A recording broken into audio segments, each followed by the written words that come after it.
નમસ્કાર મિત્રો, ચાલો આજે પ્રકરણ 8ના એક ખૂબ જ રસપ્રદ વિષયને સમજીએ. પ્રજનન વખતે ભિન્નતાઓ એટલે કે તફાવતો કેવી રીતે પેદા થાય છે અને ભેગા થતા જાય છે? આ એક એવો સવાલ છે ને જે સીધો આપણી સાથે જોડાયેલો છે. તો ચાલો એને ઊંડાણપૂર્વક જાણીએ. તમે ક્યારેય વિચાર્યું છે કે ભાઈ બહેન એક જ મા બાપના સંતાન હોવા છતાં એમના દેખાવમાં, એમના સ્વભાવમાં આટલો બધો ફરક કેમ હોય છે? આ એક એવું રહસ્ય છે જે આપણા બધાના ઘરમાં જ છે અને આજે આપણે આ રહસ્ય પરથી પડદો ઉઠાવવાના છીએ. તો આ કોયડાને ઉકેલવા માટે સૌથી પહેલાં આપણે પ્રજનનના એક મૂળભૂત સિદ્ધાંતને સમજવો પડશે, કારણ કે આ સિદ્ધાંતમાં જ સરખાપણા અને જુદાપણા બંનેની વાત છુપાયેલી છે. જુઓ, પ્રજનનમાં બે વાતો એક સાથે ચાલે છે. એક બાજુ જે નવો સજીવ જન્મે છે એનું મૂળભૂત બંધારણ એના માતાપિતા જેવું જ હોય છે, પણ એની સાથે જ એમાં હંમેશા થોડોક તફાવત પણ રહી જાય છે. બસ આ જ નાના મોટા તફાવતને વિજ્ઞાનની ભાષામાં આપણે ભિન્નતા કહીએ છીએ. તો ચાલો આ ભિન્નતા શબ્દને બરાબર સમજી લઈએ. ભિન્નતા એટલે શું? સિમ્પલ ભાષામાં સજીવોમાં જોવા મળતા એવા તફાવતો જે એમને પોતાના માતાપિતાથી અને પોતાની જ જાતિના બીજા સભ્યોથી અલગ બનાવે છે.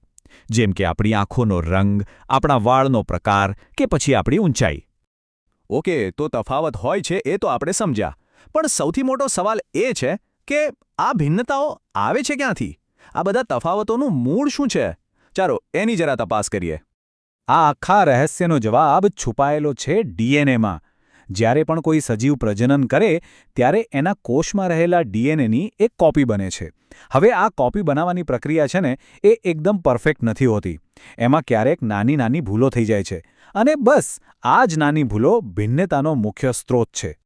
અહીંયા જુઓ, આ ભિન્નતાઓ પેઢી દર પેઢી કેવી રીતે ભેગી થતી જાય છે. ધારો કે આ એક મૂળ સજીવ છે.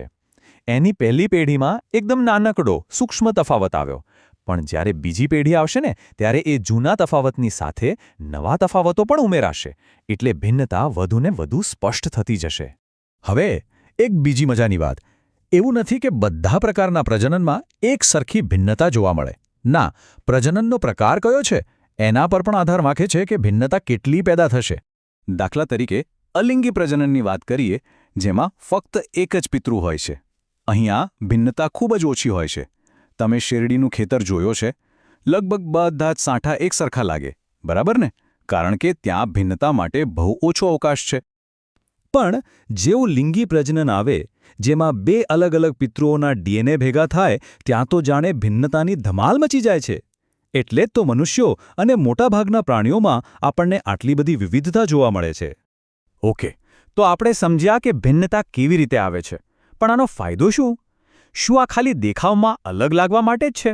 ના ભાઈ, આનું મહત્વ તો એનાથી ઘણું મોટું છે.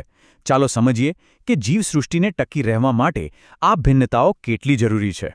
હવે મારો એક સવાલ છે, જરા વિચારજો. શું પર્યાવરણમાં ટકી રહેવા માટે બધી જ ભિન્નતાઓ સરખી કામની હોય છે? શું લાગે છે? અને જવાબ છે ના, બિલકુલ નહીં. દરેક ભિન્નતાની કિંમત સરખી નથી હોતી. કેટલીક ખૂબ ફાયદાકારક હોય છે તો કેટલીક નુકસાનકારક પણ હોઈ શકે છે. આને એક મસ્ત ઉદાહરણથી સમજીએ. કલ્પના કરો કે બેક્ટેરિયાનો એક ગ્રુપ છે અને અચાનક જ ખૂબ ગરમી પડવા લાગે છે. હવે શું થશે? આ સ્થિતિમાં ફક્ત એ જ બેક્ટેરિયા બચી શકશે જેમનામાં કુદરતી રીતે ગરમી સહન કરવાની ભિન્નતા પહેલેથી જ હાજર હતી. બાકીના બધા ખતમ. અને મિત્રો, બસ આ જ એ પોઈન્ટ છે જ્યાંથી ઉદ્વિકાસ એટલે કે ઇવોલ્યુશનની શરૂઆત થાય છે. અહીં પર્યાવરણ એટલે કે કુદરત પોતે જ પસંદગી કરે છે કે કઈ ભિન્નતા ટકી રહેવા માટે બેસ્ટ છે. જે ભિન્નતા ફાયદાકારક સાબિત થાય એ જ આગળની પેઢીમાં જાય છે. તો આ આખી વાતનો સાર શું નીકળ્યો? સાર એ છે કે ભિન્નતા કોઈ ભૂલ નથી, પણ એ તો ઉદ્વિકાસ માટેનો કાચો માલ છે. એના વગર કોઈ પણ પ્રજાતિ બદલાતા પર્યાવરણ સામે ટકી ન શકે. આ એક રીતે જીવસૃષ્ટિનો સુપર પાવર છે. આશા રાખું છું કે આજની આ ચર્ચામાં તમને મજા આવી હશે અને ભિન્નતાનો આ કોન્સેપ્ટ બરાબર સમજાઈ ગયો હશે. જો તમને આ માહિતી ઉપયોગી લાગી હોય તો આ વિડીયોને લાઇક કરજો, તમારા મિત્રો સાથે શેર કરજો અને હા, અમારી ચેનલને સબસ્ક્રાઇબ કરવાનું ભૂલતા નહીં.